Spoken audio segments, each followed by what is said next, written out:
Hi all. In this video, we discuss what are the hacks or what are the tips or what are the strategies that you can adopt in order to make your resume an impressive one. So myself, Hingston Xavier, and I represent the placement cell of Christ College of Engineering, Irinjalakuda. So without much delay, let's get into the topic for today's you know discussion. So what is a resume or why resume? Your resume is considered to be an entry ticket towards your job. When it comes to a job or when it comes to a placement drive, the very important thing or the major element that plays a very pivotal role is your resume.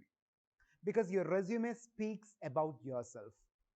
A resume speaks about a candidate, his or her strength, professional experiences that he had, and it gives an overall idea about the candidate.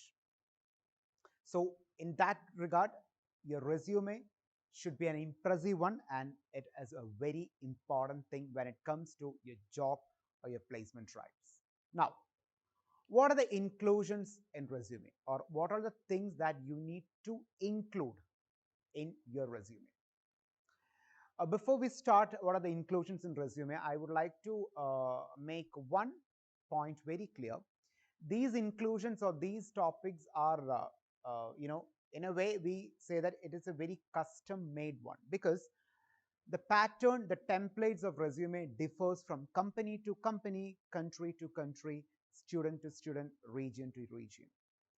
So in this particular discussion, I'm not going to give you a particular template, but I'll be explaining what are the things that you can add in order to make your resume an impressive one. Which means that now you'll be thinking like which template I need to follow in order to make an impressive resume. To make an impressive resume, you have n number of templates in Google. Go to net, just search for resume templates. You will get n number of things, and you have specific apps in order to develop or in order to make your resumes. You can resort any apps or you can resort any template in the Google for that matter, no issues at all.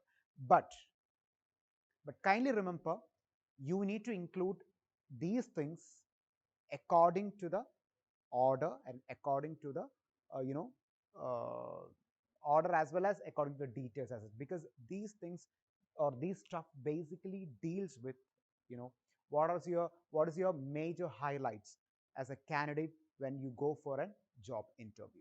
Now, starting with your profile summary, a very important thing in your resume, the first important thing I must say, your profile summary speaks about what you are, what is your personal strength, or I must say that what makes you stands out from the crowd, what is your unique features. So when it comes to an engineering stream, how best you can work when you are compared with your fellow classmates, or how best you are unique when you compare to your classmates. So that should be highlighted in your profile summary. Okay, so there should be a clear cut profile summary which explains about yourself. Okay, and when it comes to profile summary, don't ever cut and paste from your Google Wikipedia or like Google Forms as such, because I have seen many resumes like the profile summary starting with I would like to work in a challenging environment, very enthusiastic environment, ready to accept any sort of pressurized job and all those things. So don't ever use those cliche things. Try to have a thorough research, like what is your strength, what is your weakness, what are the opportunities. Do have a SWOT analysis and then frame a profile summary for your resume. And you should be able to explain or in front of an placement jury or in front of a panel, like what that particular profile summary is all about. So don't just write a profile summary, you should be in a position to explain about it. Is that clear? Now, next one is photograph. When it comes to photograph, there are a lot of questions related to that, because I have seen many resumes without photograph nowadays. So students, usually come and ask me like, should we include photo? Should it base or you know should it lead to a biased kind of selection process? So the answer towards that particular question is that normally these days, resumes, I have seen resumes, the majority of resumes I have seen as without photograph. All right. And if a particular company or if a particular firm is very particular about the photograph, you can add that. So in my opinion, you should have two resumes, one with photograph, one without photograph. All right. Now, when it comes to with photograph, your photograph should be, a formal one, which means that no candid photos, no travel photos, no, some very kind of casual photographs without with t-shirts or with jean. No, nothing like that. It should be very formal in nature, and it should be, if preferably, it should be in blazers too. Okay, very formal, passport size photographs, very important. Now, personal contact. When it comes to personal contact, you need to have your email ID.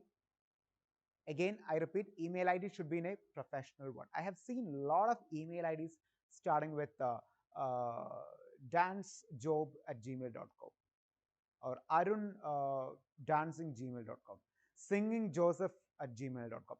So, see, when it comes to a placement, when it comes to a professional platform, your email ID should be in such a way that it actually gives a professional touch to your resume. For example, my name is Hingston. So my email ID goes like hingstonxavier@gmail.com. It looks a professional touch. So if you don't have a professional email ID, please do make it. All right. Then LinkedIn account, very important thing. All right. So when it comes to LinkedIn, it is a professional platform, as we all know. We used to, connect people who are in our profession, who are in our same industry as such. So do have a professional account with LinkedIn.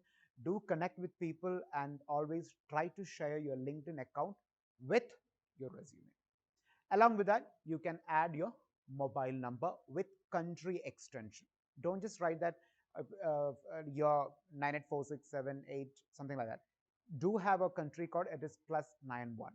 So try to include your mobile number with country code or country extension. All right. Very importantly, next one is your educational details. When it comes to educational details, it should be given in a reverse chronological order. Okay.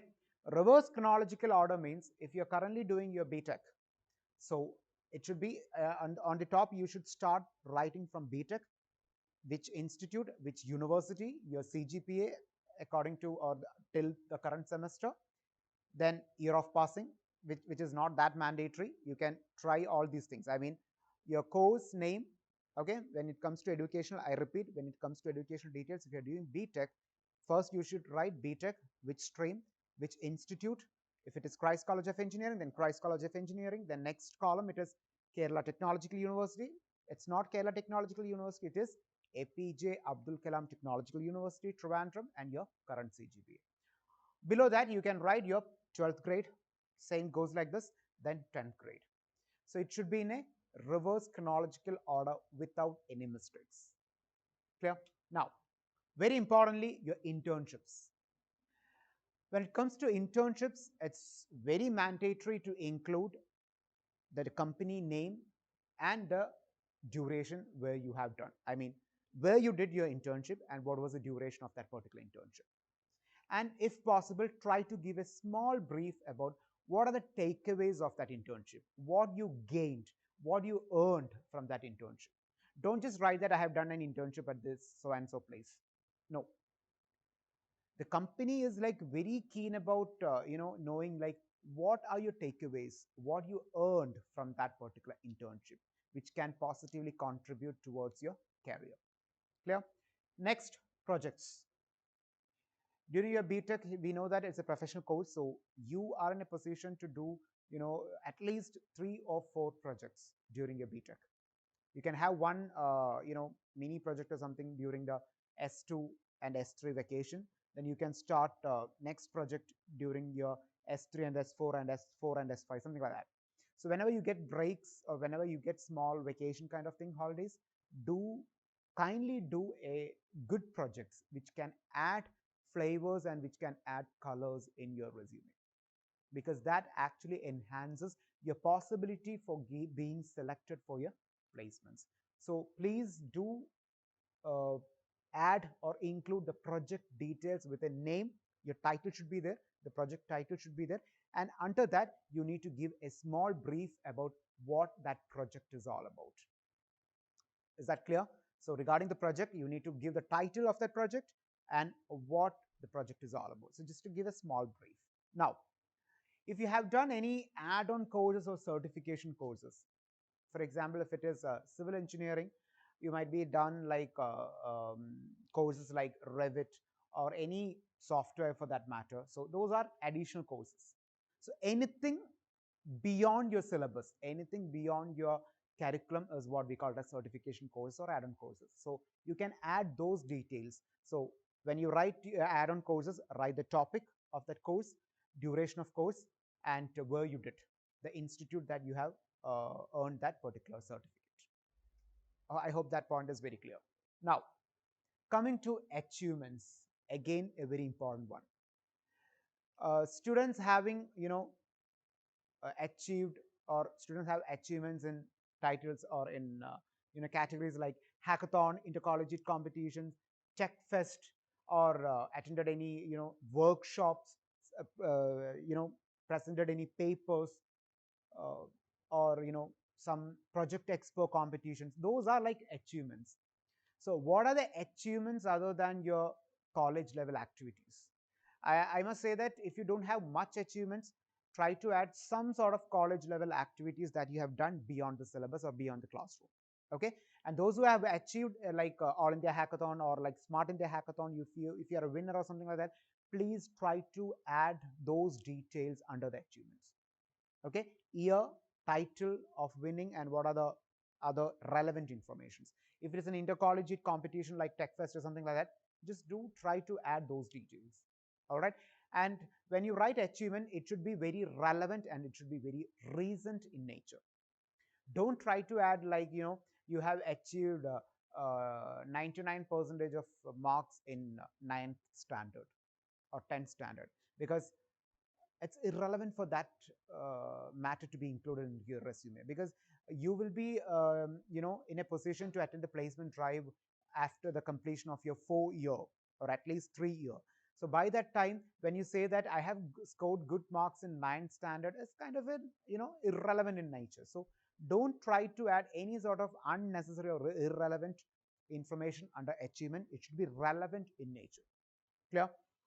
Coming to a very important question, normally the interview panel tends to ask us, what are your strengths? All right, what are your strengths? For that, again, I repeat, you need to do a SWOT analysis. Identify what is your strength, and always just when it comes to resume, just write what are your strengths. For example, I have seen students writing like hard working, smart working, then honest, adaptability, helping nature, something like that. Very common and cliche kind of thing. But uh, according to me, in my personal opinion, you need to have, or you need to undergo a regular and a proper SWOT analysis and try to understand by yourself what is your strength. And right, maximum you can include max 3 strengths. All right, maximum you can include 3 strengths, and you should be in a position to explain on those strengths. For example, I've seen students writing like I'm very adaptable in nature, or I have a very good leadership quality. So the immediate question from the interview panel would be, can you give me an example from your real life where you realized that you have a leadership quality? So when a question is being posed like this from the interview panel, sometimes I have seen students are like shivering, or students are stammering to give a proper and particular answer for that. So when you write in your strength, you should be in a position, you should be very crystal clear about it. That's why I said you should undergo your SWOT analysis. You should identify what's your strength. and you should be in a position to relate it with your real life instances. All right. Next, languages known. When it comes to languages known, I have specifically focus on some branches, especially civil, mechanical, and electrical, because for computer science and for electronics, when it comes to engineering stream, language known or language is not a great barrier to crack interviews, because in most of the platforms for civil as well as for computer science and for electronics, they will be using English as a medium of instruction. But when it comes to civil, mechanical, and electrical, when you need to communicate with the local workers, you need to be familiar with the local languages. When it comes to Indian scenario, you need to be you have an upper hand when you know Hindi, because all these local workers would be communicating or using Hindi as an communication or instruction to communicate. So when it comes to languages, preferably computer science as well as electronics students can skip this topic. Languages known is not that mandatory for you, but for civil, mechanical, and engineering, you should be specifically you should include what are the languages known to you. If it is Malayalam, read, write, speak. If it is English, read, write, speak. You need to make a tick mark under the proper headings, like what are your languages or what is the degree of language that you have, that you are thorough with. Clear? Finally, you can end up with hobbies and technical skills. What are your hobbies? Okay, and what are your technical skills other than your curriculum that you have achieved? So hobbies, again, I must say that don't ever try to include just for a namesake reading books. No. If for namesake you add reading books as your hobby, the immediate question would be, who's your favorite author? What is his latest edition? Just give me an example, or give me an incident that actually touched your heart from that particular book. So there might be like a hell lot of questions. So in order to avoid that, if you have a genuine hobby, try to add this. If you don't have any hobbies, just skip it. Clear? So these are the inclusions that should be in your resume. Don't ever skip these things in your resume to make it very impressive one. Now, let's see what are the exclusions. Things that you should not, or you should don't ever include these things in your resume. Keep these points in your mind very clear, and should be in a position that you should be very clear about these points too. So what are the exclusions? The first important thing is that no personal details required. All right. So the earlier stage, or in the earlier age, we used to give all the personal information: name of father, name of mother, your blood group, your nationality, your date of birth, your gender, your marital status, all those things. So, but in this era, we don't, or the companies are not that keen about your personal details. So try to avoid your personal details as much as possible. Next, never use the word career objective, because I've seen students tend to use career objective instead of profile summary. Okay, so since if it is a fresher, I'm going to talk about a fresher's point of view. If you're a fresh graduate, don't ever use career objective, or you can use only profile summary. And once you gain experience, then you can use career objective. So please make that point very clear. Once you have experience, you can use career objective, because your career has kicked off. Start with so that doesn't bother you. So if you don't have a particular, or if you don't have an experience in particular domain, please try to use profile summary. Clear? Now, declaration and reference. I have seen a lot of resumes and in many templates with declaration and reference. But these days, we don't give declaration and reference without request. So if you're very particular about giving declaration and request or reference, below the last topics or below the hobbies and technical skills, you can just write that declaration and reference on request. If a particular company, if a particular employer is very particular about the providing a declaration as well as reference from your side, you can give it. So that's what declaration and reference should be on request. It's not mandatory for your resume. Now, in general, try to avoid bright colors. I have seen students like submitting resumes for correction in a two-panel thing. One panel would be dark green, another panel would be dark blue. So don't try to add more bright colors to enhance your your resume thing, because that doesn't actually enhances your resume. So don't ever try to have bright colors, and always try to have minimum pages. Over here there is a confusion like how many pages or how long the resume should be. According to me, or in my opinion, it's purely depends on an individual. If a student is like very bright, he is like very extraordinary in doing projects, internships, and all those things, his resume or her resume can run to 2 pages or even 3 pages. We cannot restrict that. And there are, at the same time, there are students who don't have any sort of experience, no internships, no project. Their resume would be approximately like one side or something. We can't do anything. So based on your experiences, based on your projects, based on the details that you have, it can go up to, I must say, 2 pages. I mean 2 sides. Clear? So these are the exclusions, and try to have a minimum pages and to know bright colors, declaration and reference on request. Don't ever use career objective. Now, template for resume. I have already mentioned that there is no particular template that should be followed for preparing your resume.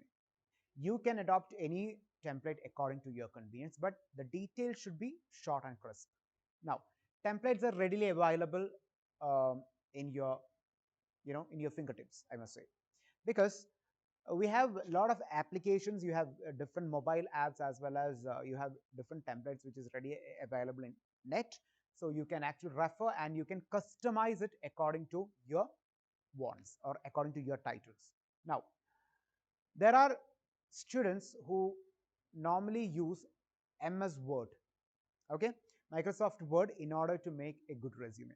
So over there you need to have an extra work or extra effort you need to put in, because you need to actually customize the MS Word according to your topics, your titles, if it is internship, you need to give an internship title, then give a bar on it, and you need to put some more effort for that. You need to make your own template for that. So obviously you can use MS Word in order to have an impressive resume. Then font size and font style. We normally used to say that your font size is 12 and your font style is your Times New Roman. All right, so try to adhere these things. Your font size is 12 and font style is Times New Roman, and line spacing is 1.5 maximum. 1.5 or 1.15, it depends. Just see what is your length of your resume. Don't ever, don't run your resume. If you're a fresher, don't run into, 5 or 6 pages. Okay, so accordingly you can make the line spacing. Then title size, very importantly. If your explanation, for example, if your internship is a title, and under that you can give the internship details. So under internship details would be, font size would be around, you can give it as 12, whereas your font, so your title should be in font size 14. All right, I hope that point is very clear. For example, if it is profile summary, your profile summary should be in font size 14. Your summary, your explanation should be in font size 12. I hope that point is very clear. And now bold, italics, and underline. I must say that I'm not a person like who always encourage using these kind of things in your resume. At the max, you can use bold. That too only for your titles. Okay, don't try to don't try to highlight by using underline, all those things in your resume. Always try to have a professional and a formal look for your resume. So keep all these things when you are making your template for your resume. Now, final checklist. So when it comes to final check, always do have a grammatical as well as spell check. Obviously, if you're using MS Word, you have a you know, in that particular platform, they already have a spell check system, but always have a proofread before you finalize your resume, because it is said that zero tolerance to your grammatical as well as spelling mistakes or alignment mistakes when it comes to placement drives. Because when it comes to your interview, your resume speaks about yourself. So when you make any sort of mistakes, grammatical mistakes or spelling mistake, that actually makes your way into the interview. um, I must say that not way into the interview. It's very hard actually. It's very hard to get into the finalist. Okay, so I'm talking about this particular case from my personal experience, because I have seen students going to the final round of interviews with a very, shabby kind of resumes, not properly arranged titles, not properly checked in terms of spellings as well as grammatical errors and all those things. So do always have a proofread before you finalize it. Now, font size, style, and size, I have already mentioned it. Then full stop and comma.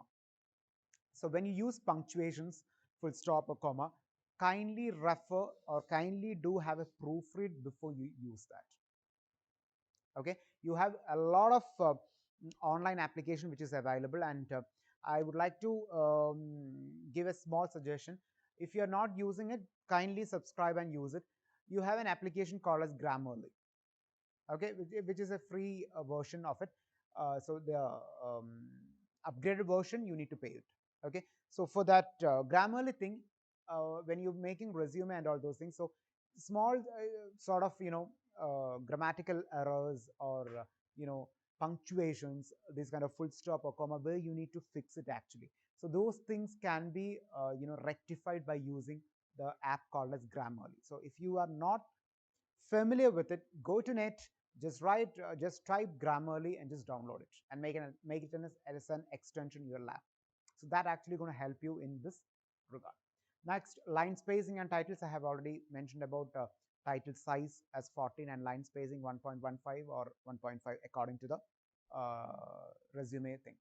Then sentence break, wherever it is needed, just try to give sentence break. Number of pages, I have already mentioned, maximum it can prolong to 2 pages if it is a fresher.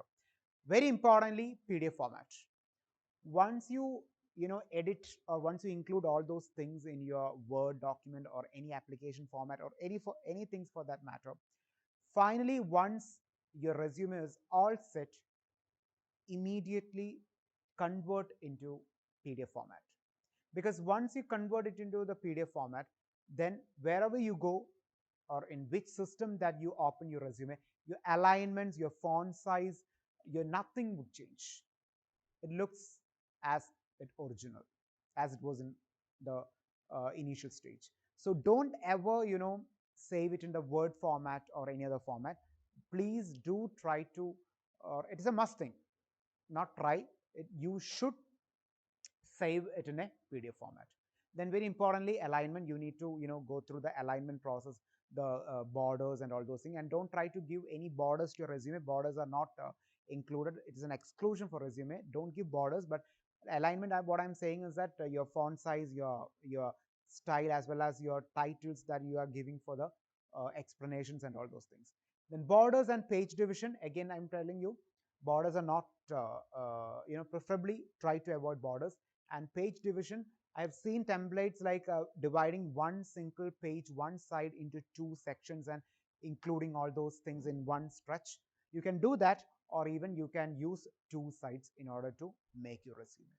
All right, so these are the small tips that I would like to give from my personal experience to make your resume a very impressive one. All right, so please do have these tips or strategies while you make your resume for your final placement drives, because when it comes to your placement drive for the interview, your resume plays a very pivotal, very significant role. All right, so guys, I hope this video was very helpful for you, and we will be back with yet another video. Thank you.